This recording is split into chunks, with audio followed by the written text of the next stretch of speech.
ঝাড়গ্রাম বেলপাহাড়ি ট্যুরের ভ্লগ সিরিজে আমি পার্ট করে তোমাদের Kolkata to Jhargram, Belpahari and others sightseeing ঘুরিয়ে দেখিয়েছিলাম।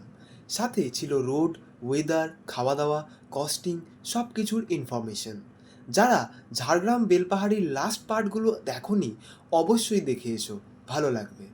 লাস্ট ডেতে তোমরা দেখেছিলে আমরা বেলপাহাড়ির সমস্ত সাইট সিন কমপ্লিট করে চলে এসেছিলাম ঘাটশিলাতে। আজকে আমরা ঘাটশিলা যতটা পারবো কভার করব অ্যান্ড আমরা আজকে কলকাতার উদ্দেশ্যে রওনা হব। So welcome to our last blog Ghatshila tour. Morning friends from Ghatshila. আজকে আমাদের ডে 4 অ্যান্ড আজকে আমাদের লাস্ট ডে। আজকে আমরা ঘাটশিলা পুরো ঘুরে যতগুলো স্পট কভার করা যায় সেটুকু ঘুরে আমরা কলকাতার দিকে ব্যাক করব। কালকে রাতের বেলা ঘাটশিলার, রাত নয়, কালকে বিকেলবেলা আমরা ঘাটশিলায় পৌঁছেছিলাম। তো ঘাটশিলায় পৌঁছিয়ে আমরা অধিকারী লজ নামের একটা লজে ছিলাম। তো এই হচ্ছে সেই লজটা, বাইরে দিয়ে পুরানো হলেও কিন্তু ভিতরটা ঠিকঠাক, এক রাতের জন্য একদম ওকে। আর এদিকে ভিউ চারদিকের বেশ খোলামেলা, বেশ ভালো। দাঁড়াও তোমাদের ভিউটা দেখাই। ওই দেখো দূরে পাহাড় দেখা যাচ্ছে, আর এইখান দিয়ে ট্রেন যায়, এই জায়গাটা দিয়ে, এই ভাগটা দিয়ে ট্রেন যায়, দেখা যায় দূরের বেশ ভিউটা ভালো। আর আজকে ওয়েদারটাও বেশ শাইনি আছে, হালকা হালকা মেঘলা, ভিউটা খুব সুন্দর লাগছে চারদিকে। আর এই হচ্ছে আমাদের লজটা। দেখতে অনেকটা, আমি তো ফার্স্টে ভেবেছিলাম এটা স্কুল বাড়ি টাইপ অফ কিছু হবে হয়তো। ওইখানে আমাদের গাড়িগুলো পার্ক করা আছে, পার্কিংয়েরও ভালো জায়গা আছে, বেশ গাছপালা দিয়ে ঘেরা, খোলামেলা। আর আমরা একটা রুমে নিয়েছিলাম, কারণ একটা রুমের মধ্যে আমাদের 8 জনের হয়ে গেছিলো। একটা মানে বিশাল বড় খাট আছে, তো আমাদের সবারই হয়ে গেছিলো, তাই আর এক্সট্রা করে আর রুম নেওয়া হয়নি।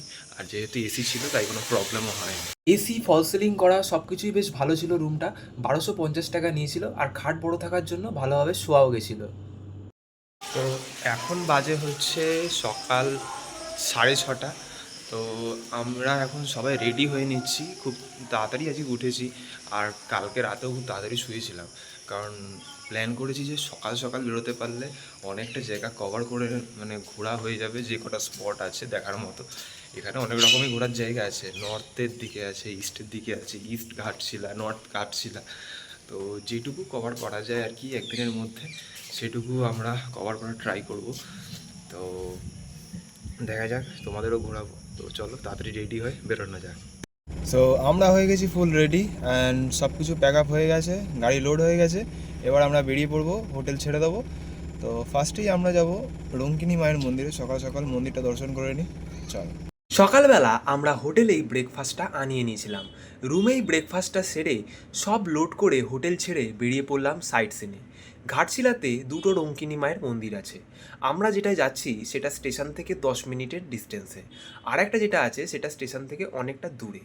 চলে এলাম আমরা রঙ্কিনী মায়ের মন্দিরে। এখানে ঘাটশিলাতে দুখানা মন্দির আছে, স্টেশনের কাছাকাছি যেটা সেটা 2 কিলোমিটারের মধ্যে, বাকিটা আরেকটা যেটা আছে সেটা 22 কিলোমিটার। চলো মন্দিরে গিয়ে ঢুকি। মন্দিরের গেটের সামনে দেখতে পাবে দুদিকে দুখানা সিংহ, মাঝখান দিয়ে গেট। এই হলো শ্রী শ্রী রঙ্কিনী মাতার মন্দির। মন্দিরের পাশেই তোমরা ফুল ও পুজোর ডালা সব কিছু পেয়ে যাবে।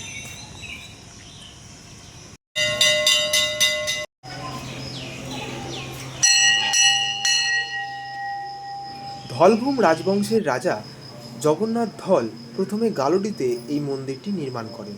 তবে কিছু অপ্রত্যাশিত পরিস্থিতির কারণে তিনি এটিকে ঘাটশিলায় স্থানান্তরিত করেন। এই মন্দিরে ঐতিহ্যগতভাবে পশু বলি দেওয়া হতো। এই মন্দিরের পাশেই আছে রাধাকৃষ্ণের মন্দির, তোমরা চাইলে ঘুরে আসতে পারো। সকাল সকাল মন্দিরে পুজো দেওয়া হয়ে গেছে, পুজো দিয়ে একদম মুড ফ্রেশ পবিত্র হয়ে গেছে। তো চলো, রঙ্কিনী মায়ের মন্দির তো ঘোরা হলো, এবার আমাদের নেক্সট ডেস্টিনেশনে যাওয়া যায়। এখন আমরা নেক্সট এসে গেছি রামকৃষ্ণ মঠে, ঘাটশিলার যে রামকৃষ্ণ মঠ সেটা ঘুরতে। চলো ভিতরে ঢোকা যাক। এই রামকৃষ্ণ মঠটি 1941 সালে প্রতিষ্ঠিত হয়। এটি ঝাড়খণ্ডের পূর্ব সিংভূম জেলার ঘাটশিলা শহরের দহিগোড়ায় 1 একর জমির উপর অবস্থিত। এখানে প্রতিদিন নিত্য পুজো, একাদশীর দিন রাম নাম সংকীর্তন, শাস্ত্রীয় ক্লাস এবং ধর্মীয় ব্যক্তিদের জন্মবার্ষিকী এবং দুর্গাপুজো ও কালী পুজোর মতো উৎসবও উদযাপন হয়ে থাকে। এছাড়াও এটি একটি শিক্ষামূলক উদ্যোগের সাথেও জড়িত।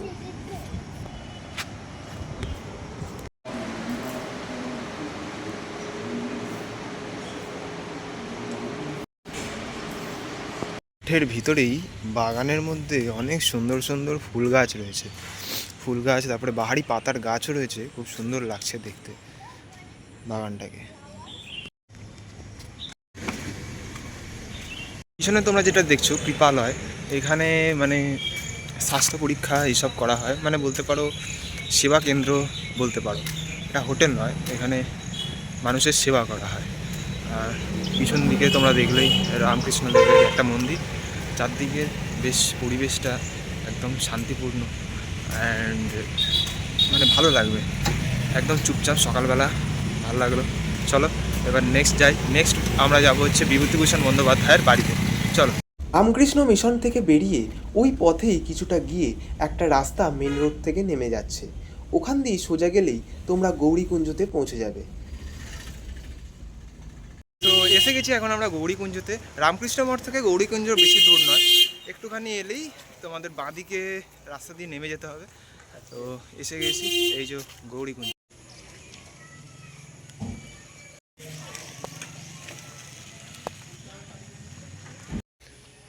গেট দিয়ে এন্ট্রি করলেই তোমরা দেখতে পাবে এখানে ওই অপুর পাঠশালা, আর এখানটাতে একটা মঞ্চ করা রয়েছে, হয়তো ফাংশন বা কোনো অনুষ্ঠান কিছু হয়। আর এখানটা দেখতে পাচ্ছ দেওয়ালের মধ্যে খুব সুন্দর সুন্দর ড্রয়িং করা রয়েছে। আর এইদিকে হলো ভিউটা, বাট ভিতরে আমি এটা হচ্ছে বাড়িটা। ঘাটশিলার গৌরীকুঞ্জ হল প্রখ্যাত বাঙালি সাহিত্যিক বিভূতিভূষণ বন্দ্যোপাধ্যায়ের স্মৃতিবিজড়িত এক ঐতিহাসিক বাড়ি। এই বাড়িটি তার সাহিত্য চর্চার অন্যতম কেন্দ্রস্থল ছিল। ঘাটশিলার মনোরম প্রকৃতি, সুবর্ণরেখা নদীর তীরবর্তী সবুজ পাহাড় জঙ্গল বিভূতিভূষণের হৃদয় জয় করেছিল। তাই তিনি বারবার এই জায়গায় এসেছেন এবং এখানেই তিনি অরণ্যের দিনরাত্রি, ইছামতি, আরণ্যকের মতো কালজয়ী সাহিত্যকর্ম রচনা করেছেন। গৌরীকুঞ্জ ছিল তার শৈল্পিক নিস্তারের জায়গা। বর্তমানে এই বাড়িটি বিভূতিভূষণের স্মৃতি মিউজিয়াম হিসেবে পরিণত হয়েছে। এখানে তার ব্যবহৃত জিনিসপত্র, বইপত্র, চিঠিপত্র ও দুর্লভ ছবি সংগৃহীত আছে। গৌরীকুঞ্জে প্রবেশ করলে মনে হবে যেন বিভূতিভূষণের সাহিত্য জগতে এক পা রাখা হলো। ঘাটশিলায় ভ্রমণ করতে এলে সাহিত্যপ্রেমীদের কাছে গৌরীকুঞ্জ অপরিহার্য স্থান। এটি শুধু একটা ঘর নয়, এটি এক জীবন্ত ইতিহাস যা আজও বিভূতিভূষণের স্মৃতিকে জাগরুক রাখে। যেহেতু ভিতরে ভিডিও করা নিষেধ, সেই জন্য আমি তোমাদের কিছু ফটো তোমাদেরকে দেখালাম। ফটো তোলা যাবে, ভিডিও করা যাবে না। কারণটা আমি জিজ্ঞেস করলাম, বললেন যে এখানে অনেক ব্লগার বারা আছে, তারা উল্টো পাল্টা সব বলেছে যে এইখানে ওনার মেন বাড়ি নয়, ওনার বাড়ি অন্য জায়গায় ফুলডুংরিতে, হ্যান ত্যান অন্য কিছু বলেছে। তো যারা এটা মেনটেন করে বা যারা এখনও পরিবারের লোক আছেন, তারা মানে খারাপ ভেবেছেন যে এখানে আমরা এত মেনটেন করে রাখছি আর অন্য জায়গার নাম হচ্ছে, সেই জন্য ভিডিও করাটা নিষেধ করে দিয়েছে। তোমাদের ছবি দেখাচ্ছি কিছু। এই বাড়ির ভিতরেই বিভূতিভূষণ বন্দ্যোপাধ্যায় নিজের জীবনের লাস্ট 20 বছর এখানেই কাটিয়েছেন, এখানেই তিনি মারা যান।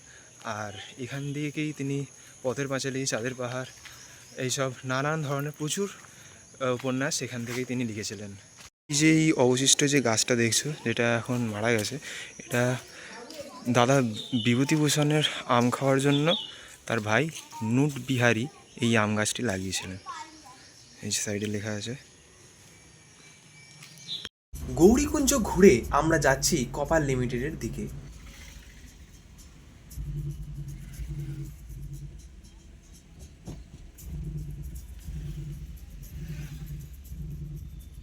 হিন্দুস্তান কপার লিমিটেডের কাছে। এখানে ঢুকতে দেয় না তোমাদের, যদি ইচ্ছা হয় যে সামনে দিয়ে ঘুরে যাবে তাহলে আসতে পারো, নাহলে আসার কোনো দরকার নেই, ফালতু আসা, ঠিক আছে? কারণ কপার লিমিটেড বন্ধ হয়ে গেছে। তো কারখানাও বন্ধ হয়ে গেছে।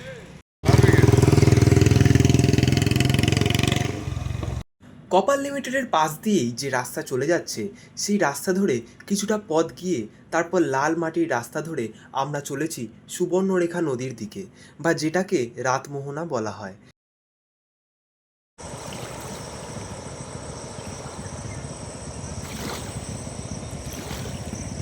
এসে গেছি এখন আমরা সুবর্ণরেখা নদীর কাছে। এই যে রাতমোহনা, দেখছো সুবর্ণরেখা নদী বয়ে গেছে। এখানে প্রচুর জল এখন বর্ষাকালে, চারদিকে এত মানে জল যাচ্ছে, স্রোত খুব। তো এবার এটাই দেখার, এখানে দেখার বলতে গেলে এটা ঘাটশিলা ঘোরার এটা একটা স্পট, সুবর্ণরেখা নদী দেখা। তো চলো। গণেশ কালাকাঁদ, ঘাটশিলা এলে অবশ্যই এই গণেশের কালাকাঁদ তোমরা ট্রাই করে দেখতে পারো, খুব সুন্দর। আমরাও কিনবো। এখন আমরা যাচ্ছি ঘাটশিলার আর একটা সাইডের দিকে। আমরা এক পাশের সাইট সিন কমপ্লিট করলাম, এখন চলেছি আর একটা দিকে। আমাদের পরবর্তী destination Dharagiri waterfalls. Main road পার করে কাঁচা মাটির রাস্তা, পাহাড়, জঙ্গলের রাস্তা পেরিয়ে প্রায় অনেকটা রাস্তা পার করে আমরা এসে গেলাম বুরুডি লেকের কাছে। এখন আমরা বুরুডি লেকের কাছে দাঁড়াবো না, এখান দিয়ে আরও 10 কিলোমিটার রাস্তা ক্রস করে আমাদের যেতে হবে। আঁকাবাঁকা পাহাড়ি রাস্তা, চারিদিকে সবুজ গাছপালা, পাহাড়ের উপর দিয়ে দূরের ভিউ আর ফ্রেশ হাওয়া খেতে খেতে চলেছি আমরা আমাদের গন্তব্যের দিকে। পাহাড়ে ড্রাইভ করাটাও একটা চ্যালেঞ্জিং ব্যাপার। ঠিকঠাক সাবধানে ড্রাইভ না করলে যে কোনো মুহূর্তে বিপদ হতে পারে। তো যারা গাড়ি বা বাইক নিয়ে আসবে অবশ্যই বি সেফ। পাহাড়ে যেমন আছে ভালো রাস্তা, তেমন আছে পাথুরে ভাঙা রাস্তা, উঁচু খাড়াই রাস্তা, সাথে বর্ষার জল কাদা, একেবারে বেহাল অবস্থা। সব কিছু পেরিয়ে আমরা সাবধানে আমাদের গন্তব্যের দিকে এগিয়ে চলেছি।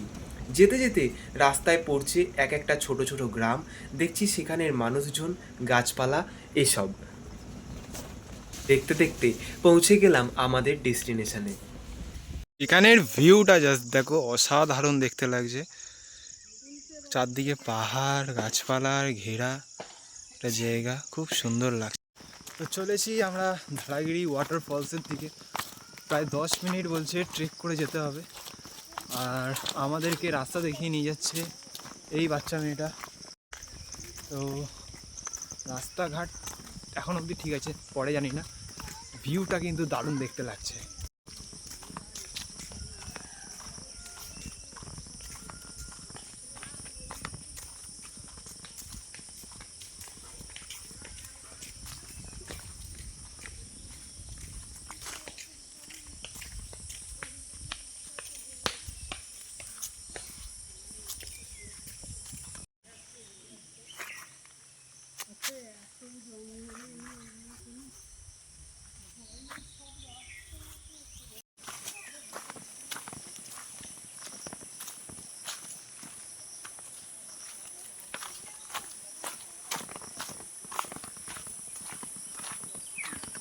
জঙ্গলের মাঝখান দিয়ে যাচ্ছি, চারদিকে গাছপালা আর ঝর্ণার একটা আওয়াজ আসছে, চারদিক দিয়ে জলের আওয়াজ আসছে, এটা আলাদাই লাগছে কিন্তু দেখতে।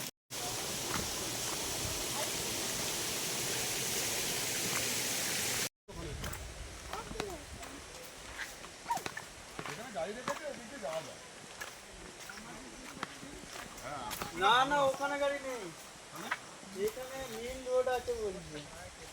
5 থেকে 10 মিনিট তোমাদের চড়াই উতরাই, কোথাও পাথুরে, কোথাও জল বয়ে যাচ্ছে, আর চারদিকটা সবুজ, সব মিলিয়ে এক স্বপ্নের মতো দৃশ্য, যেখানে আছে শুধু প্রাকৃতিক ফ্রেশনেস আর শান্তি।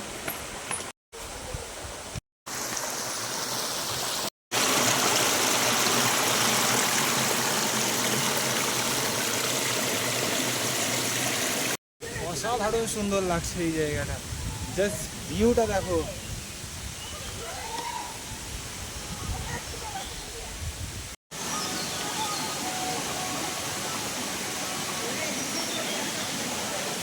গেছি ফলসের কাছে।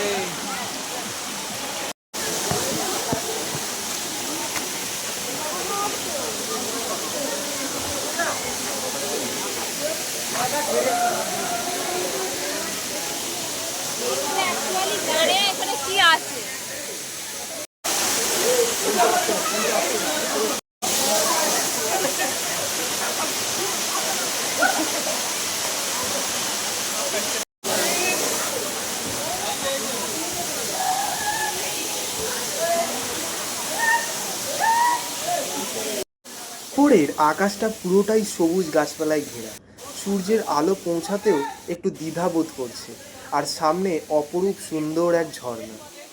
আর ফটোশ্যুটের জন্য তো এই জায়গাটা আলাদাই, যেখানেই দাঁড়িয়ে পিক তোলো না কেন ব্যাকগ্রাউন্ড নিয়ে চিন্তা করতে হবে না, ওটা প্রকৃতি সেট করে দেবে। ধারাগিরি ওয়াটারফলস থেকে ঘুরে এসে আমরা বুরুডু লেকের উপর লাঞ্চটা করে নিলাম। এখানে খাবারের দোকানগুলো খুব ভালো খাবার সার্ভ করে, আর পারলে এখানের ফেমাস দেশি মুরগির ঝোলটা ট্রাই করো, খুব ভালো লাগবে।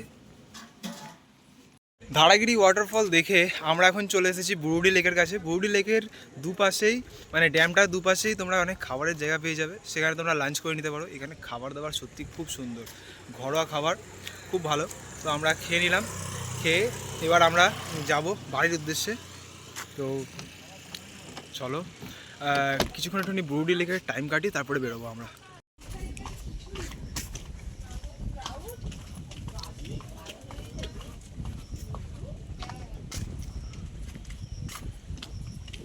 চলে এসেছি আমরা বুরুডি লেকের কাছে। এইখান দিয়ে তোমরা বোটিংও করতে পারো, 100-150 টাকা করে নেয় বোটিংয়ের। এখানে বোটিংয়ের একটা জায়গা করা আছে, স্টেজ করা আছে, এখান দিয়ে বোটিং করতে পারো ফ্যামিলির সাথে। ভিউটা জাস্ট অসাধারণ লাগছে দেখতে, দেখো দেখাচ্ছি।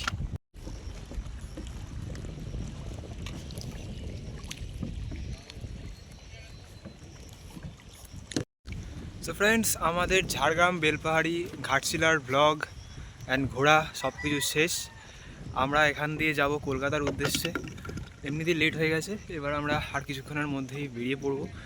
তো ভিডিওটা কেমন লাগলো তোমাদের অবশ্যই কমেন্ট করে জানিও। আমার সাথে এই 4 দিন ঘুরে কেমন লাগলো সেটা জানিও কমেন্ট করে।